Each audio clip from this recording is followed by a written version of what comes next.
वाणी का भाव, धन का भाव, अक्यूमुलेटेड वेल्थ, अगर यहाँ पे मून आ जाए और now that we are talking about cancer rising, तो यहाँ लियो में मून होगा। काल पुरुष में ये एक ऐसा घर है जहाँ कोई प्लैनेट डेबिलिटेड नहीं होता, नीच नहीं होता। हाँ, बाकी हर जगह कोई ना कोई प्लैनेट आपका डेबिलिटेशन होता है। यही एक घर है जहाँ कोई प्लैनेट डेबिलिटेशन। चंद्रमा यहाँ मतलब काल पुरुष में एग्जॉल्ट होता है, चंद्रमा सूर्य के घर में है, तो ऐसे लोग जो होते हैं प्रभावी होते हैं। सर इसी से मून को हम 6th हाउस में डिस्कस करते हैं और यहाँ पे मून होगा धनु राशि में। छठे घर में जो राहु जो होता है एग्जॉल्टेड होता है। तो मेरी अपने हैं, तो मून छठे वालों को हरदम ध्यान रखना चाहिए नॉट टू गेट मिसअंडरस्टूड। इन लोगों के साथ मिसअंडरस्टैंडिंग लोगों के साथ बहुत ज़्यादा हो जाती है मून छठे घर में। सर इसी से मून को हम भाग्य के भाव में डिस्कस करते हैं, 9वें भाव में आ रहे हैं और यहाँ पे मून पाइसीज में होगा 9th हाउस में कैंसर राइजिंग के लिए। जब लग्नेश पहली बात तो नौमेश चला गया तो आदमी प्रॉस्परस रहता है जिंदगी से शुरू से अंत तक, चाहे वो रिक्शा वाला हो चाहे वो करोड़पति हो। He will not see a downfall in life.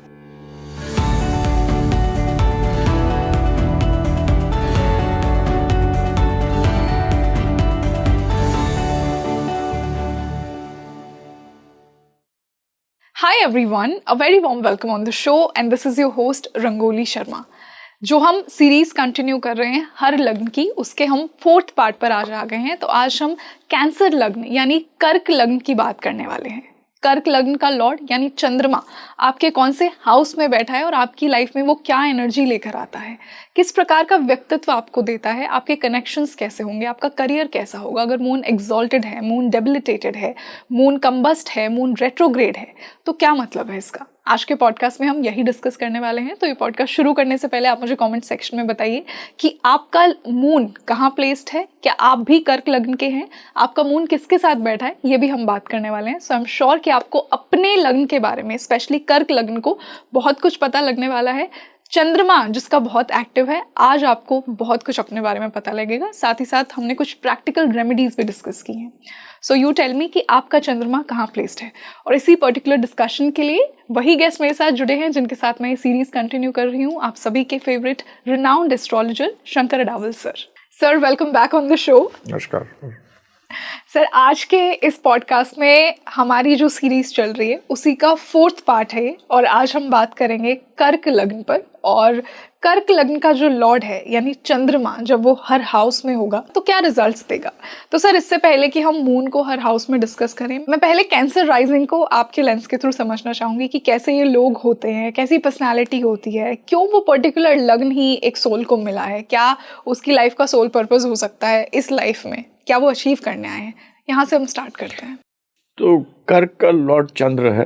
Chandra very important. चंद्र लग्न भी होता है। चंद्र हमारे मन का कारक होता है। चंद्र फाइनेंसेस में लिक्विड मनी का कारक होता है। चंद्र आपके इमोशंस का कारक होता है। और चंद्र ऐसा प्लैनेट है जो कि आदमी को बताता है कि आदमी गिरता है, खड़ा होता है, बिकॉज वैक्सिंग एंड वैनिंग है। मूड्स, इमोशंस का भी कारक होता है। चंद्रमा माँ भी होती है। तो ये this is the crux of moon.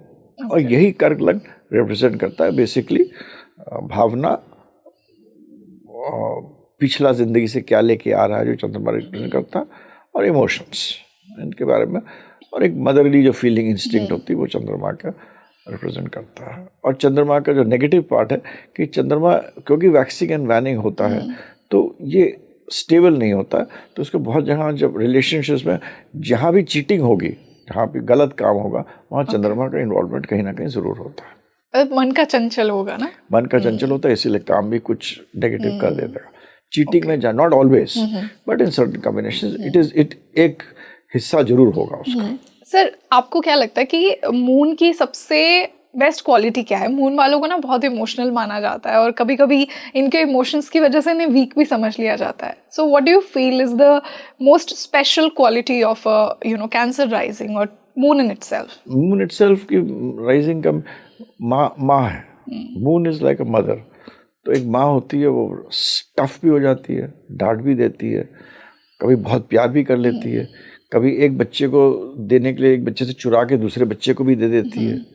तो that is the best quality of moon. It changes. एक पात्र है तो पानी है, मून इज 70-80% वाटर, सब कुछ भी वाटर। मन है तो जहाँ भी उसको डाल देते हैं वहाँ ढल भी जाती है। तो मून का ये मोस्ट इम्पॉर्टेंट थिंग है, इसे वेरियस करता है, तो basically it represents the mother.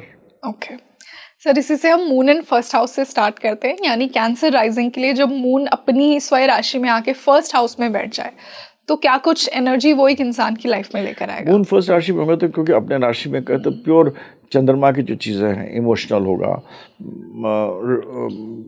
भावुक होगा, बहुत ज़्यादा मतलब in the sense will not be clarity नहीं रहेगी, पर्पस और थॉट की क्लैरिटी चंद्र कर्क वालों को नहीं होती है, क्योंकि दे में फॉल डाउन, में गेट अप, हो सकता है गिर जाए, ऊपर उठ जाए। इनमें 3 नक्षत्र होते हैं, पुनर्वासु, पुष्य, अश्लेषा।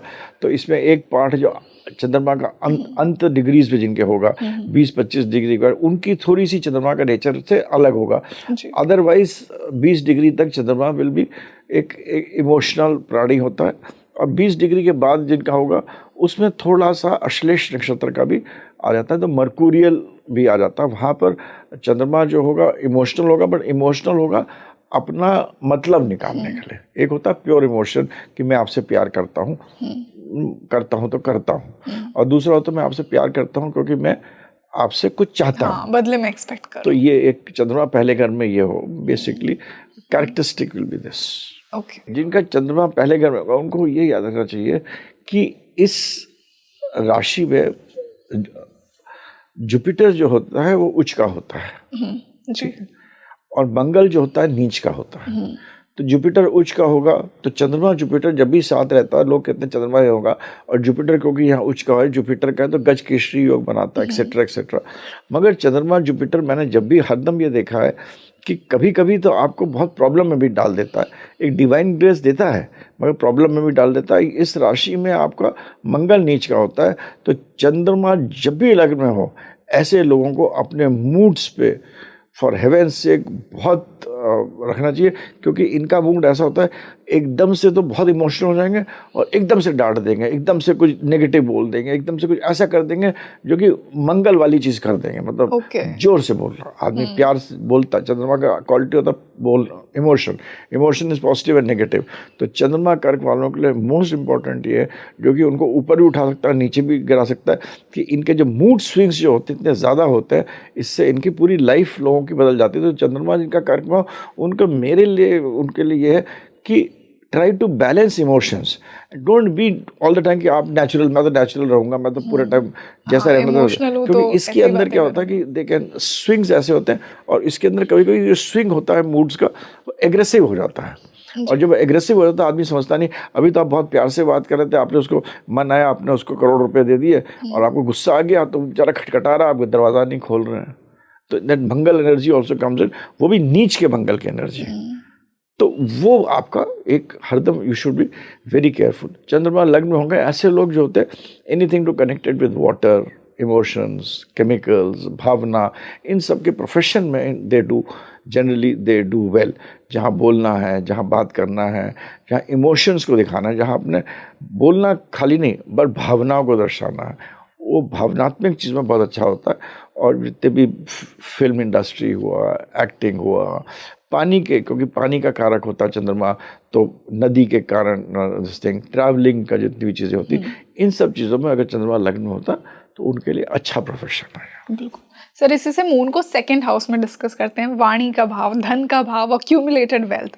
अगर यहाँ पे मून आ जाए, और now that we are talking about cancer rising, तो यहाँ लियो में मून होगा, तो क्या लेकर चंद्रमा लग्नेश दूसरे घर में जब भी जाता तो अच्छा ही होता है। दूसरा घर हमारा मोस्ट इम्पॉर्टेंट, मैं तो कहता हूँ 12 घर में सबसे इम्पोर्टेंट घर जो होता है वो दूसरा घर होता है, क्योंकि फैमिली और फाइनेंस का होता है।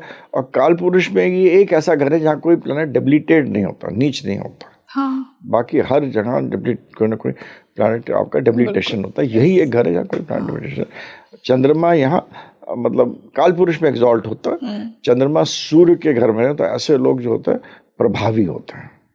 आप बहुत सारे पॉलिटिशियंस जो होंगे, क्योंकि पॉलिटिक्स में या सोशल सर्विस में इन सब में काम किया है, आपको लोगों के साथ कनेक्ट करना है। सूर्य के आगे लोग बैठे हैं, राजा है, तो इमोशन से बात करना, लोगों को प्रभावित करना, ये यहाँ पर चंद्रमा बहुत अच्छी तरह करता है। दूसरा, चंद्रमा का यहाँ पर पैसा, क्योंकि लिक्विड मनी जो होता है वो चंद्रमा होता है, मार्स आपका प्रॉपर्टी होता है, शनि प्रॉपर्टी होता है, मगर लिक्विडिटी जो होता है, कैश पैसा जो होता है, वो चंद्रमा होता है। तो कैश पैसा कमाने की जो क्षमता होती है, डे टू डे ट्रेडिंग करते हैं, रोज जो स्टॉक मार्केट में रोज का रोज करते हैं, आज करा शाम को कितना पैसा आना, चाहे वो एक बनिया हो चाहे वो एक करोड़पति रिटेलर हो, दोनों का चंद्रमा दूसरे घर में होगा। चंद्रमा दूसरे घर में होगा तो वाटरी चीज़ों में लोग बिजनेस करें, जैसे कि ड्रिंक्स में, बिवरेजेस में, गोलगप्पा बेचने का भी, anything which has to do with this, बहुत अच्छा, दे विल अर्न मनी। चंद्रमा यहाँ पर शुक्र के घर में होता है, तो be careful in relationships. Relationships के लिए बहुत अच्छा घर नहीं है। रिलेशनशिप भी एक तरफ चल जाएगा, मगर जब भी इस घर में होता है, जिसकी लेडी का चंद्रमा दूसरे घर में होता है, तो मैंने ज़्यादा देखा है बहू सास में पटती नहीं है। अच्छा, नहीं बनती? हाँ, नहीं बनती, ज़्यादा नहीं हो सकता 20%, डिपेंड्स ऑन क्या क्या देख रहा, क्या नहीं देख रहा। मगर एक बहू सास के बीच में, एक बहू सास, बहू या नंद, जैसे वो जो भी हो, बड़ा जो होता है घर का, एक वो उसके साथ उनका रिलेशनशिप अच्छा नहीं होता। यहाँ पर चंद्रमा बहुत ही बढ़िया है, प्रभावी होता है, और आदमी को मतलब एक अच्छा, मतलब सूर्य राशि वक्ता भी बना देगा ना? अच्छा बना देगा। ओके।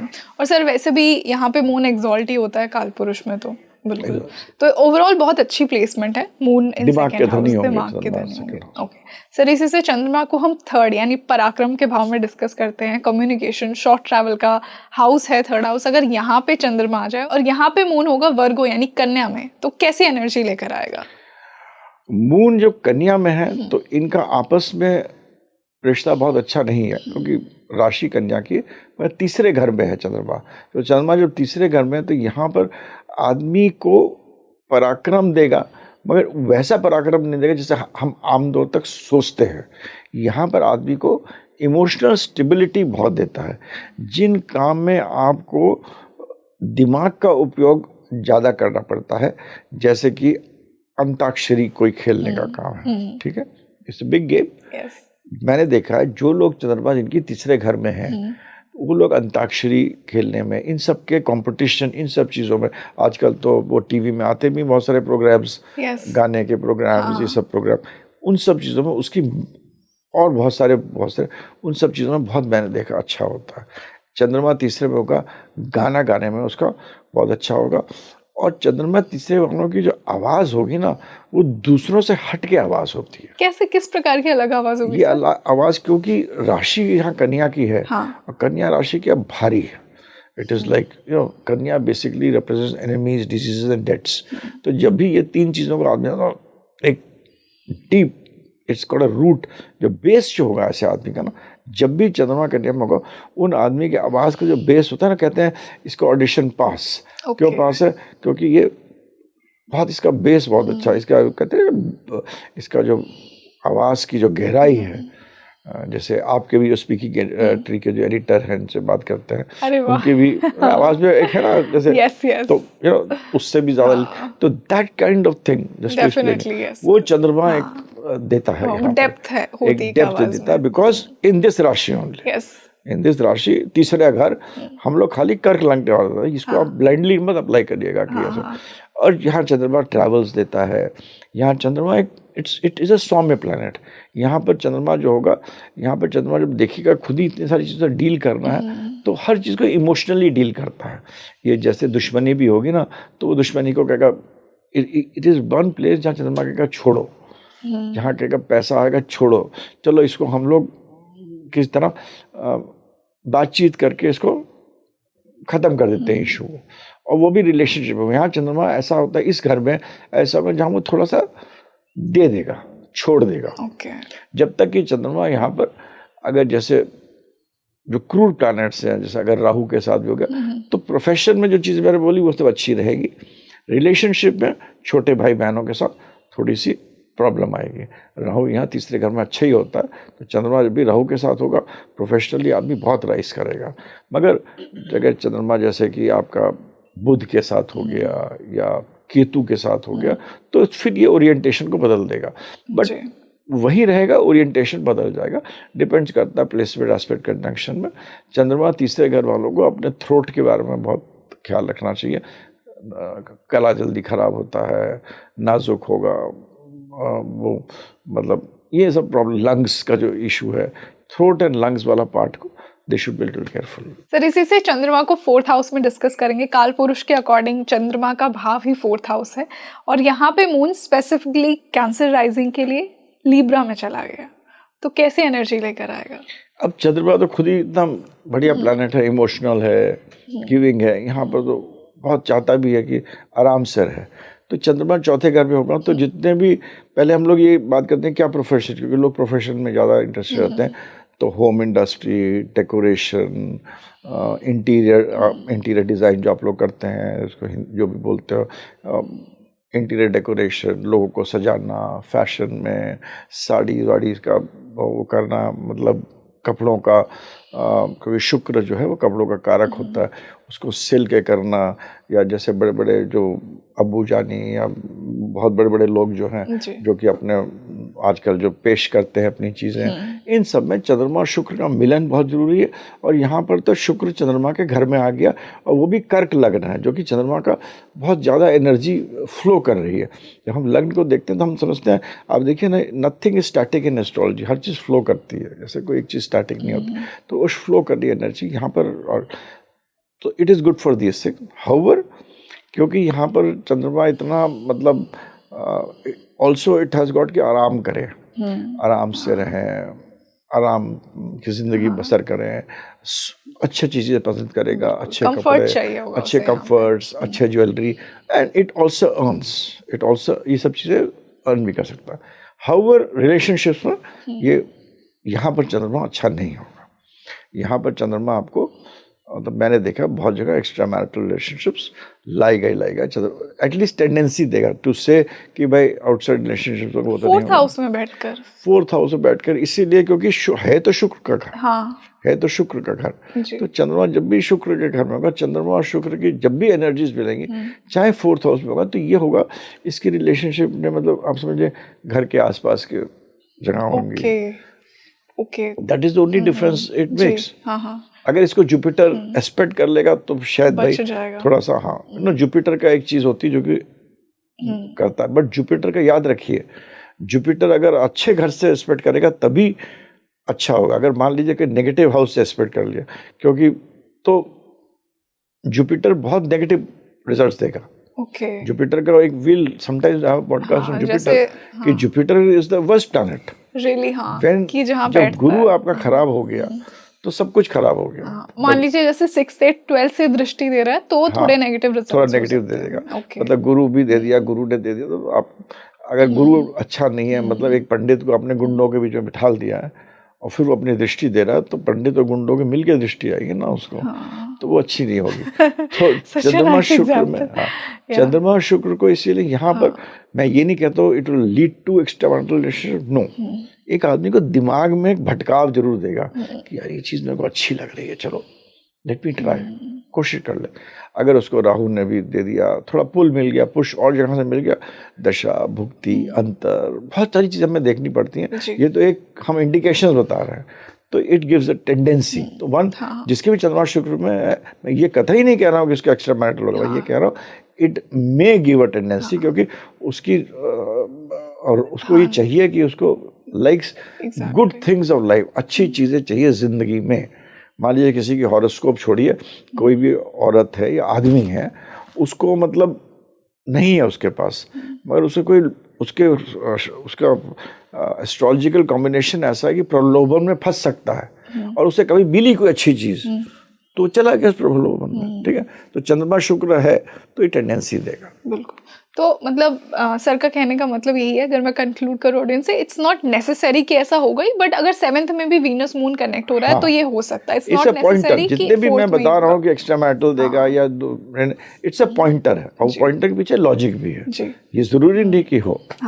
सर अब इसी से हम 5वें भाव में मून को डिस्कस करेंगे, और यहाँ पे मून नीच का हो जाएगा स्कॉर्पियो में, क्योंकि हम कैंसर राइजिंग की बात कर रहे हैं।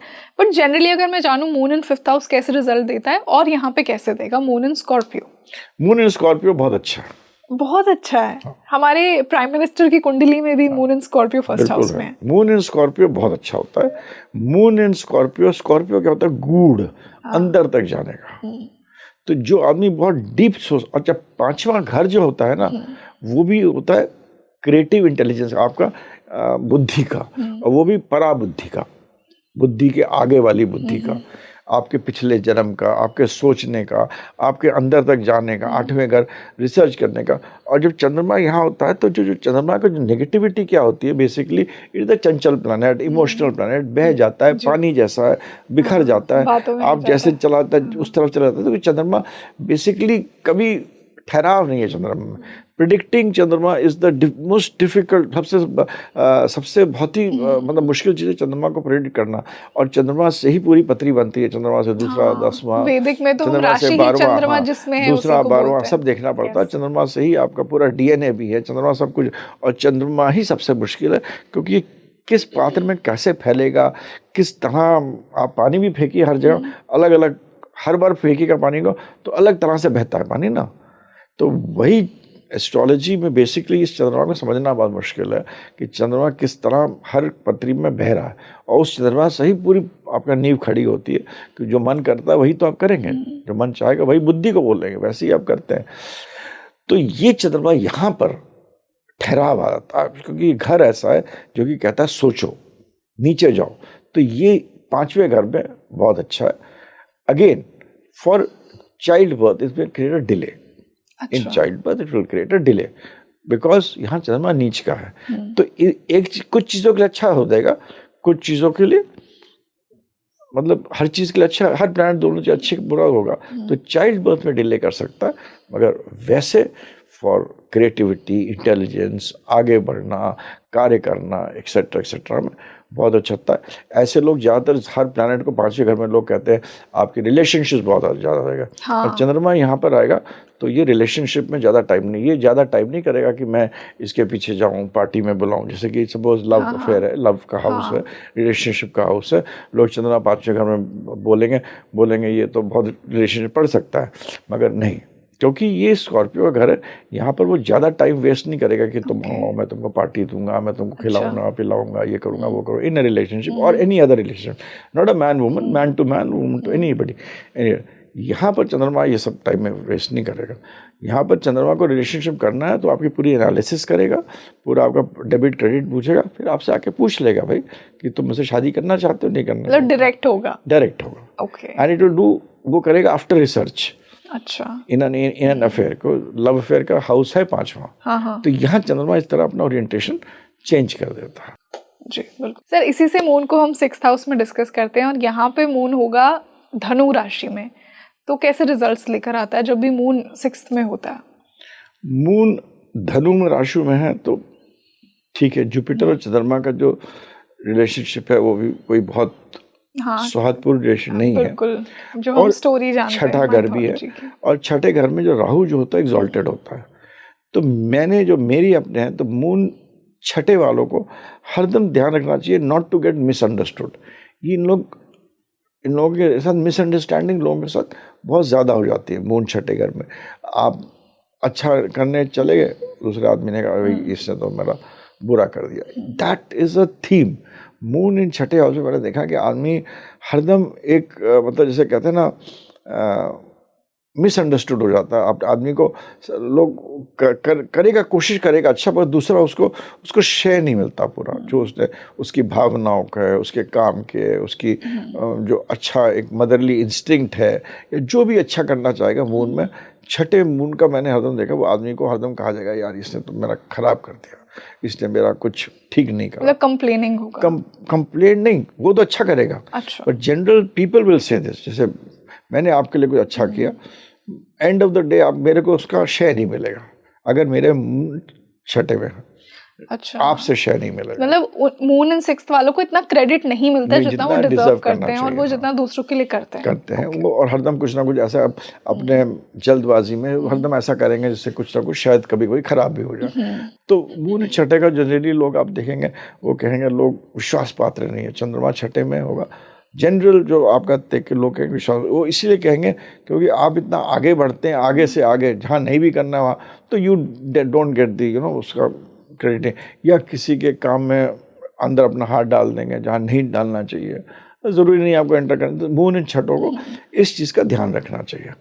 मून छठा घर में जो होता है, यहाँ पर काउंसलिंग के लिए बहुत अच्छा प्लैनेट है। आपको डॉक्टर नहीं बनाएगा, आपको इंजीनियर चार्टर्ड अकाउंटेंट नहीं बनाएगा, लॉयर नहीं बनाएगा, मगर यही सब चीज़ों के दूसरी तरफ के जो रिजल्ट्स हैं, आप लॉयर बन सकते हैं, बट एक मैरिज काउंसलर बनिए, मैरिज के केसेस पे आप करिए, you will be very successful. आप डॉक्टर बन सकते हैं, चाइल्ड के स्पेशलिस्ट, चाइल्ड बच्चों का, है ना।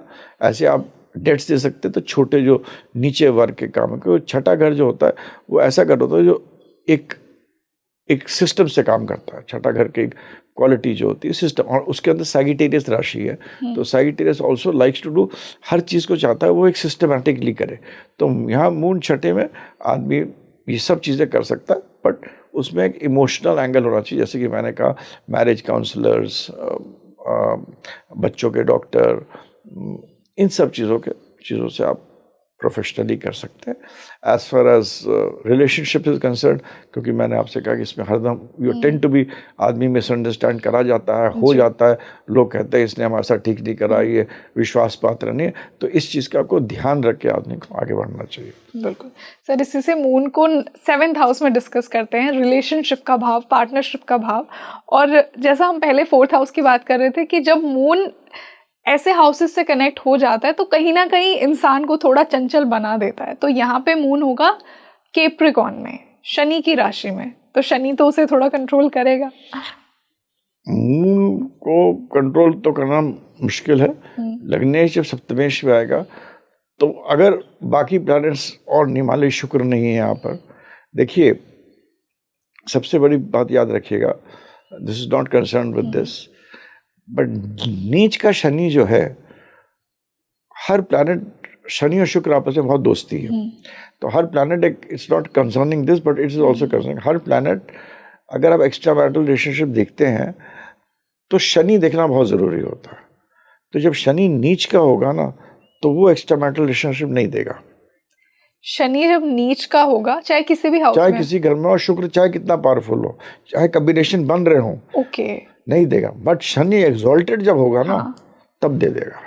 वाओ, इतना बड़ा मिथ आज आपने ब्रेक किया। और लोग हमेशा ना एक्सॉल्टेड प्लेनेट को हीरो बनाते हैं और डेबिलिटेटेड को विलेन बनाते हैं। शनि की कैपेसिटी होती है एक्स्ट्रा मैरिटल देने की। मैं तो हजारों हॉरोस्कोप देखे, क्योंकि शुक्र के घर में शनि एक्सॉल्टेड हो रहा, तो वो देगा। शनि नीच का होता है, मंगल के घर में आदमी बेचारा काम करते करते जिंदगी खत्म हो जाती है उसकी, बट शनि एक्सॉल्टेड होगा। तो इसी तरह यहाँ पर भी चंद्रमा 7वें घर में होगा, तो मिनिमम लेडी हो, आदमी हो, रोविंग आई जरूर देगा। मतलब रोविंग आई मतलब उसको देखेगा जरूर, he will have this tendency. अब ये डिपेंड करता है कौन सा प्लैनेट का प्लेस होता है, एस्पेक्ट होता है, कंजंक्शन होता है। बट चंद्रमा इन 7वें, आप जब भी शादी भी करें, मंगल तो देखते हैं लोग, मगर ज़्यादा चंद्रमा को देखना चाहिए, शुक्र को देखना चाहिए, शनि को देखना चाहिए। तो चंद्रमा 7वें घर में आदमी को मैरिड लाइफ में जो शनि के साथ जो चंद्रमा मिलता है, शनि और चंद्रमा मिलकर मास कम्युनिकेशन बनाते हैं। शनि इज विषयोग भी बोलते हैं ना सर, विषयोग भी बनाते हैं, बट शनि मासेस होता है, चंद्रमा कम्युनिकेशन होता है। आज की तारीख में मास कम्युनिकेशन का, इसको हिंदी में मास कम्युनिकेशन को क्या बोलेंगे हिंदी में, जो लोगों से जो मास कम्युनिकेशन का सब्जेक्ट है, कम्युनिकेट करते हैं, हर चीज़ को कम्युनिकेट करते हैं। हम लोग भी मास कम्युनिकेशन ही कर रहे हैं ना। जो मास कम्युनिकेशन का सब्जेक्ट है, इस चंद्रमा 7वें घर में होता है, इसमें बहुत अच्छा करता है। रिलेशनशिप्स के लिए not very good, also not very good for the stomach, and stomach area के लिए you should be careful. So these are the things of 7th house. Very highly sensitive subject है चंद्रमा and Sun. It will depend upon large number of other things. But ये कहो कि चंद्रमा 7वां आदमी धर्मात्मा हो सकता है, not possible. ऐसा कभी नहीं होगा सर। इसी से हम मून को 8th हाउस में डिस्कस करते हैं, और काल पुरुष में स्कॉर्पियो की राशि, यहाँ पे मून नीच का होता है। यहाँ पे मून कुंभ में आ जाएगा, तो कैसे रिजल्ट्स देगा? चंद्रमा अगेन, चंद्रमा जो है वो पानी है और 8th हाउस पताल है। तो यहाँ पर जो चंद्रमा जो होता है ना, वो अपने आप को समझ नहीं आता क्या करे। तो जो बाकी जगह हम लोग जैसे चंद्रमा डिस्कस करते हैं कि चंद्रमा 8वें घर में जाता है तो बहुत रिसर्च करता है, बहुत ये करता है, यहाँ पर चंद्रमा जो है 8वें घर में कर्क लग्न में एक्वेरियस राशि, और एक्वेरियस राशि बहुत इम्पोर्टेंट, मतलब इन द सेंस कि इसके अंदर जो एनर्जीज होते हैं एक्वेरियस के अंदर, स्पेशली कुंभ के अंदर गुरु और राहु की बहुत एनर्जीज होती हैं। तो यहाँ चंद्रमा अपने आप को नहीं समझ पाता मैं क्या करूं, एंड इट कंफ्यूज होता है। एंड मैंने देखा कभी भी अच्छे रिजल्ट नहीं देता है। और क्योंकि हरदम चंद्रमा एक ऐसा प्लैनेट है जिसको कोई चीज़ चाहिए, अपना फाइनल जो रिजल्ट देगा चंद्रमा हरदम विल गिव डिपेंडिंग ऑन कौन सा प्लैनेट के साथ, मतलब वो ऐसा आदमी है जो कि उसको एक दीवार चाहिए, जिस दीवार पे उसका हाथ है उसी हिसाब से वो खड़ा है, उसी हिसाब से रिजल्ट देता है। चंद्रमा समझ लीजिए, मतलब to explain anybody who is looking at this, चंद्रमा अकेले बहुत कम देता है, वो बहुत सारी चीज़ों से इफेक्ट होता है। तो 8वें घर में इट इज़, उसको समझ में नहीं आता मैं क्या करें। तो चंद्रमा यहाँ पर आपको बहुत नेगेटिव रिजल्ट्स भी दे देता है बहुत लोगों को। और मान लीजिए यहाँ गुरु के साथ भी है, तो डिपेंड्स ऑन कौन सी एनर्जीज चंद्रमा के साथ इंटरेक्ट करती हैं, आपको एक्सट्रीम नेगेटिव टू नेगेटिव, यहाँ पर पॉजिटिव मैंने बहुत चंद्रमा को कम देखा। सर फिर भी कोई अगर जिनका मून बेट पे है वो सोचेंगे क्या मेरा कुछ पॉजिटिव है ही नहीं, कुछ एक जो आपने देखा हो कि ये चीज इन्हें स्पेशल बनाती है, चंद्रमा की स्ट्रेंथ है। यहाँ पर जो चीज़ दिखता है यहाँ पर, मतलब 4, 8 और 11 3 चीज़ों का कॉम्बिनेशन जो बनता है यहाँ पर, such people are very good in under, जो इंट्यूटिव पावर जो होती है to understand emotions of people, उनके बराबर कोई नहीं हो सकता। अगर एक पॉजिटिव जो चीज़ होती है, तो कभी कभी ये चीज़ एस्ट्रोलॉजी और दूसरी विद्याओं में, जो कि हम शायद, अब मैं अच्छा पॉइंट पूछा, जो क्वेश्चन पूछा आपने, ये दूसरी विद्याओं में जैसे कि तंत्र हो गया, यंत्र हो गया, लोग, क्योंकि पानी हर चीज़ करता है, सब शक्ति पानी से उत्पन्न होती है। मतलब नदी, मतलब हर जगह पानी का तत्व जरूर रहता है, हर जगह पानी तत्व रहता है। तो उस तत्व की जो शक्ति होती है, जो कि 8वें घर से एक्सपेक्टेड होती है, उस चीज़ों में बहुत ताकत देता है। तो जो जितनी भी दैविक सिद्धियाँ, स्पेशली देवी, चंद्रमा जो देवी का भी ग्रुप माना जाता है, जो जितनी भी दैविक सिद्धियाँ हैं, जैसे कि आपने काली, तारा, त्रिपुरा सुंदरी, भैरव, इन सब का समझना, इनको बहुत ही गूढ़ चीज़ है, इन सब को समझना, जानना, इन सब चीज़ों में चंद्रमा 8वें घर में मैंने देखा बहुत अच्छा देता है। बट बाकी प्लैनेट्स भी इम्पॉर्टेंट है, टू बी वेरी केयरफुल। इसको नेगेटिव वे में ले सकते हैं, पॉजिटिव वे में भी ले जा सकते हैं। अब जैसे, क्योंकि मैं इसलिए नहीं बताता हूँ कि जहाँ मैंने इसे बताया तो लोग फिर पढ़ना शुरू कर देते हैं, त्रिपुरा सुंदरी कौन है, तारा कौन है, काली कौन है, पर इनकी एक अलग अलग मतलब तंत्र अपने आप में विद्या है जिसको समझना चलता है। तो यहाँ पर तांत्रिक, यांत्रिक, मांत्रिक शक्तियाँ जो है के लिए चंद्रमा 8वें में बहुत अच्छा होता है, और कल्ट के लिए, इस फील्ड के लिए बहुत अच्छा होता है। सर इसी से मून को हम भाग्य के भाव में डिस्कस करते हैं, 9वें भाव में आ रहे हैं, और यहाँ पे मून पाइसीज में होगा, 9th हाउस में, कैंसर राइजिंग के लिए। तो ओवरऑल कैसे रिजल्ट्स देगा, क्या एनर्जी उस इंसान की लाइफ में लेकर आएगा? मून कर्क लग्न वालों के लिए 9वें घर में बहुत अच्छा है। लग्नेश, पहली बात तो नौमेश में चला गया, तो आदमी प्रॉस्परस रहता है जिंदगी से शुरू से अंत तक, चाहे वो रिक्शा वाला हो, चाहे वो करोड़पति हो। He will not see a downfall in life. ऊपर नीचे थोड़ा बहुत हो सकता है, बट डाउनफॉल का नहीं होता था। और मंगल के घर में, मंगल जो है कर्क वालों के लिए राजयोग कारक प्लैनेट होता है, तो मतलब उसके जुपिटर के घर में है, जो कि बहुत इंपॉर्टेंट प्लैनेट है। कर्क हालांकि 6ठे घर का भी लॉर्ड है, but it's a very important planet, और चंद्रमा का मतलब अपना है। तो यहाँ पर आदमी को प्रॉस्परस बनाता है, अच्छा बनाता है। मगर आप ये सोचो कि बहुत धार्मिक बना देगा, धार्मिक नहीं बनाता है। पर्सन विल लाइक ट्रैवलिंग, आदमी को नदी अच्छी लगेगी, ट्रैवल अच्छा लगेगा, जाना अच्छा लगेगा, बात करना अच्छा लगेगा, और ऐसे ही प्रोफेशंस में अच्छा सब लगेगा। आदमी मतलब जितनी भी अच्छी चीज़ें होती हैं इनसे कनेक्टेड, इसमें उसको अच्छा लगेगा। माँ, बेटी, बुआ, इन तीनों से लगाव ज़्यादा रहता है। चंद्रमा जब भी 9वें घर में होगा, चाहे किसी राशि में, नहीं 9वें घर में, हाँ किसी राशि में, मगर जब पीसेस में होगा, तो मासी, बुआ और बेटी, ये 3 रिश्ते इसके लिए बहुत मायने रखेंगे। इनमें 3 या 2 जो भी हो, इनमें बहुत मायने रखते हैं। चंद्रमा 12वें घर में आदमी को बहुत दानी भी बनाता है। कभी कभी अगर गुरु देख ले तो बहुत दान करने वाला आदमी होता है। 12वां घर देने का घर होता है। चंद्रमा भी प्लैनेट होता है जिसको कि मन आ गया तो देता है, तो आदमी को दानी बनाता है। अच्छा है, अच्छी जगह। ओके सर, एक नेगेटिव साइड क्या होगी इसी चंद्रमा की, अगर 9th हाउस में बात करें? हमने पॉजिटिव साइड ज़्यादा डिस्कस की इसकी। चंद्रमा अगर 9वें घर में है और अगर इसको नेगेटिव प्लैनेट्स एस्पेक्ट कर देते हैं तो ये आदमी फिर आप कभी कभी जेल यात्रा भी कर सकता है। It is extreme negative side but it will happen, because राशि यहाँ हो गई पीसेस। लॉजिकली समझा रहा हूँ आपको। 9वां घर इनका जो होता है कर्क वालों के लिए ये 6ठा घर होता है, which is all about deaths, diseases, enemies. और अगर यहाँ पर negative planets like Rahu, Shani, Mangal यहाँ इतना खराब नहीं करेगा क्योंकि राज्यों कारक प्लैनेट था। 8वें घर का मालिक शनि होता है, तो राहु शनि से एस्पेक्ट हो गया चंद्रमा, तो आदमी को कभी कभी बहुत दुख और बहुत ही प्रॉब्लम्स में भी कर देता है। मगर मैं इसलिए नहीं बताता ये चीज़ें क्योंकि ये चीज़ें तभी होती है, कैवियट होता है, ये चीज़ें होनी चाहिए, तो ये चीज़ें कर सकता है। पर खाली चंद्रमा 12वें घर में कोई कुछ भी नहीं देख रहा है, अच्छा है। चंद्रमा 12वें घर में मंगल देख रहा, अच्छा है। चंद्रमा देख रहा, अच्छा है।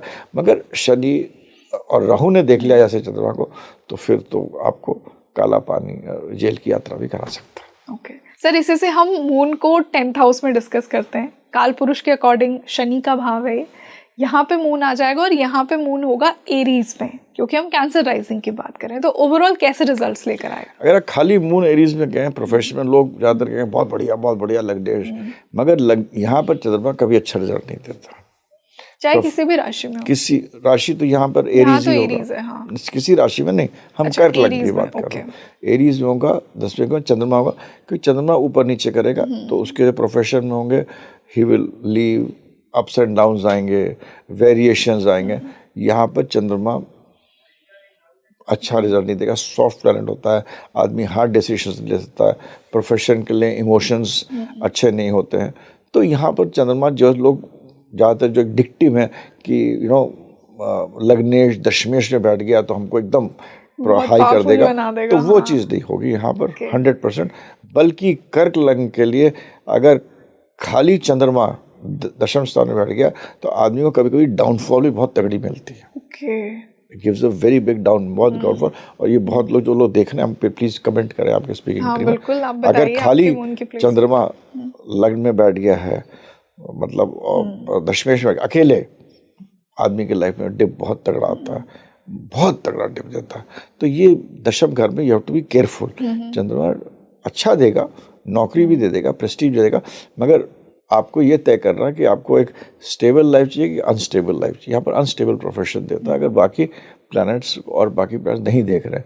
अगर मंगल इसके साथ आके बैठ गया तब खैर अलग बात होगी कि मंगल स्वग्रही हो गया, राज्य कारक भी है, तो अलग बात होगी। मगर अगर खाली चंद्रमा बैठा हुआ तो इस इंस्टेबिलिटी देता है, बहुत अच्छा नहीं देता है। Also in relationships with your Guru, 10th house जो होता है वो धर्म कर्म का भी, तो आपके जो कर्म होते हैं, जो एक्शंस होते हैं, क्योंकि कर्म 10वां घर होता है। कर्म प्रोफेशन, लोग सोचते हैं कि 10वां घर प्रोफेशन का होता है, गलत।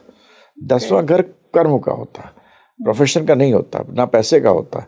और जो पैसा देखना और दूसरे घर से देखिए, बाकी घरों से देखिए, तो यहाँ जो कर्म भी आदमी के जो एक्शंस होंगे ना, कभी ये करेगा, कभी कुछ और कर देगा, he will keep on changing his, मतलब अपना जो भावना के हिसाब से अपना चीज़ें चेंज करता रहता है, कर्म चेंज करता रहता है, एक्शन चेंज करता रहता है। इस चीज़ों में ये मेरी मतलब एस्ट्रोलॉजी इसलिए नहीं है कि प्रिडिक्शन करें, इट इज़ ऑल्सो एस्ट्रोलॉजी इसलिए है कि आप इसको समझिए, अपनी पत्नी को, उन चीज़ों को फिल करिए, उस गैप को। हम तो एक ही फिल करिए, अपनी ज़िंदगी को अच्छी बनाइए, बेहतर बनाइए चीज़ें कर कर।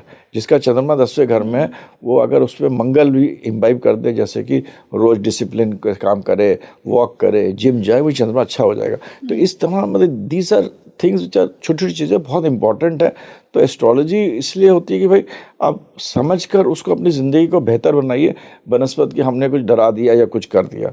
तो यहाँ पर कोई डरने की बात नहीं देता। Small things one can do, remedies जो कि ये नहीं करोड़ों की है, छोटी छोटी चीज़ें करिए अपने अंदर की। अच्छा आपने कहा था बैलेंस करना पड़ती है एनर्जी को, तो मगर अकेला चंद्रमा यहाँ पर ये देता है। उसको करने के लिए आप थोड़ा सा अपने मंगल को स्ट्रांग करिए, मंगल की एनर्जी फिट करिए, अच्छा हो अच्छा, तो जाएगा। मतलब मून अगर एरीज में 10th में हो कैंसर राइजिंग के लिए, तो उन्हें मंगल की रेमेडी करनी चाहिए। मंगल की एनर्जी को स्ट्रांग करना चाहिए, और वो सिंपल चीज़ है कि आप समय पे जिम जाइए, थोड़ा अपना ध्यान, बहुत सारी चीज़ करिए जिससे आपकी मंगल एनर्जी स्ट्रांग हो जाती है। ओके सर, इसी से हम मून को 11th हाउस में डिस्कस करेंगे कैंसर राइजिंग के लिए। और यहाँ पे मून एग्जॉल्ट हो गया, टॉरस में चला गया, इच्छाओं के घर में एग्जॉल्टेड मून क्या कुछ लेकर आएगा?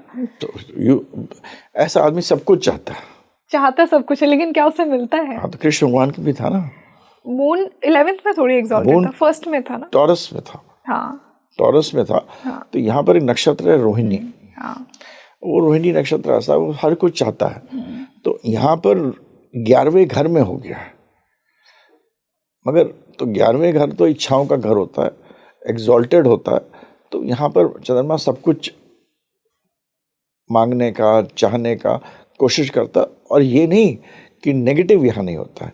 यहाँ पर जो भी उसकी भावनाएं होंगी, जो भी चाहते होंगे, ये बड़ी अच्छी होती है। क्योंकि शुक्र जो है कि 2 राशियां हैं, 2 और 7। ये शुक्र की, ये भी again it's not connected with this, but ये चीज़ समझना चाहिए लोगों को, 2 और 7 के बीच में 6-8 का रिश्ता है। 2 और 7 के बीच में 6 और 8 का रिश्ता। 2 और 7 के बीच में कितना डिफरेंस? 6 है ना। टॉरस और लिब्रा में 6, if you count Taurus to Libra 6 हो गया ना, राइट। तो 6-8 है, विच इज नेवर गुड। तो ये शुक्र को समझना में अपने आप में एक बहुत बड़ी चीज़ है, जिससे बहुत कुछ। तो ये जो टॉरस जो है शुक्र की है, ये बहुत अच्छी साइन है, फिक्स साइन है। ये ज़्यादातर ये is not in too much of to do with love, relationship, sex, इस सब चीज़ों में शुक्र जो बहुत चीज़ों के, ये जो साइन है, ये ऐसा साइन है जो कि जहाँ पर आदमी कहता है मेरे को धन चाहिए, मेरे को फैमिली चाहिए, मेरे को अन्न चाहिए। पहले अन्न भगवान, धन होता था अन्न, तो सेकंड हाउस हरदम अन्न का कहता है। तो यहाँ पर आदमी कहता है अन्न चाहिए, धन चाहिए, वैभव चाहिए, और हमें ऐसा चाहिए जिसके साथ मैं मेहनत करके करूँ। और चंद्रमा जो यहाँ पर एग्जॉल्ट होता है, तो वो ये कहता है ये सारी चीज़ें मैं तुमको दूंगी। चंद्रमा यहाँ माँ है, जो रियल जिसे कहते हैं ना, आपको शक्ति है। और तभी कहते हैं चंद्रमा एग्जॉल्ट ही इस राशि में होता है, और इम्पॉर्टेंट राशि है जहाँ पर आपको हर चीज़ अच्छे तरीके से आपको देगा, और ऐसा देगा जो स्टेबल रहेगा। तभी कहते हैं कि जैसे कि जो अपनी औरत है या हमारी शक्तियां हैं, हमारे जो फीमेल जिस घर में या जिस मतलब कंट्री में उनको प्रताड़ित करते हैं, वहाँ पर प्रॉस्पेरिटी नहीं होती, क्योंकि चंद्रमा भी एग्जॉल्टेड शुक्र में होता है, और चंद्रमा ही सब कुछ है, और पूरा जो 70%। तो यहाँ पर ये जो है, यहाँ पर रिलेशनशिप वगैरह भी नहीं देगा आपको, जो आप लोग समझते हैं ना, चंद्रमा शुक्र के घर में है, हाँ, और एग्जॉल्टेड है, हाँ एग्जॉल्टेड है, वो नहीं देगा। यहाँ पर चंद्रमा में ठहराव आ जाता है, ये बहुत इंपॉर्टेंट चीज़ है। तो सर बिगेस्ट ब्लेसिंग क्या होगी यहाँ पे चंद्रमा की? चंद्रमा की 11वें बिगेस्ट ब्लेसिंग में आपके पास शक्ति जो है देवी की, वो जो सबसे अच्छे रूप की है, लक्ष्मी जिस रूप में शक्ति है, उसमें आपको ब्लेस करती है। Okay, that is the blessing you have. आपको मात्र ब्लेसिंग है।